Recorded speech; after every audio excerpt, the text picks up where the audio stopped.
Well, I think what we're seeing, John, happen is what many of us were afraid of, which is that they would stand by our ally in the days and the weeks after October 7th. But as the fighting began, that it would sort of start to become death by a thousand cuts. And I do think you're seeing the Democrats and the left fall for the propaganda that's been put out by Hamas. And you're starting to see, especially in that leaked audio from the meeting that Blinken was in, it's kind of bizarre that that was leaked. But what you saw whenever Blinken said, well, I'm not sure that you have the credit in order to continue to destroy Hamas. I mean, that undermines Israel's entire objective. You know, our objective when we went into Afghanistan after 9/11, what was our objective? Is that we wanted to destroy al-Qaeda, and we wanted to make sure that Afghanistan was not a place from which the American homeland, could be attacked again.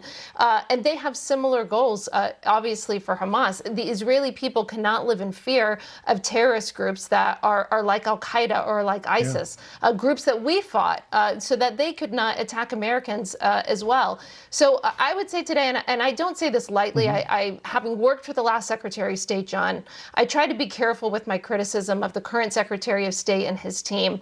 But some of the stuff that he is reportedly saying behind the scenes, I consider shameful. And I consider it's selling our ally down the river, saying one thing publicly, and that's what this administration constantly does, which is a communications exercise, which is we're going to say one thing, but we're not necessarily going to back it up in actions behind the scenes. And so this, you know, Israel is left in a predicament. I don't recall Blinken flying to Ukraine every other week in order to micromanage their war, right? The way that he is doing to Israel. And this is a sovereign state, right? This is not a satellite state of America. This is a sovereign state. They are our ally, but the micromanaging from the Biden administration, especially when they can't even get all of the American hostages back, is too much. It's gone too far. Let me come back to the point that you were making there about what's being said behind closed doors and just add a little context and perspective to it, because you mentioned a transcript that was leaked. This transcript of the closed-door meeting between Antony Blinken and the War Cabinet was leaked to Channel 12 in Israel and then reported on by the Times of Israel. Listen to this exchange, and this is the one that you alluded to. The Defense Minister, Yoav Gallant, apparently says in this meeting, the entire Israeli society is united behind the goal of dismantling Hamas, even if it takes months.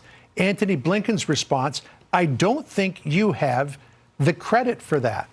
As a former State Department employee and spokesperson for the former secretary, decode that for us. What's he saying?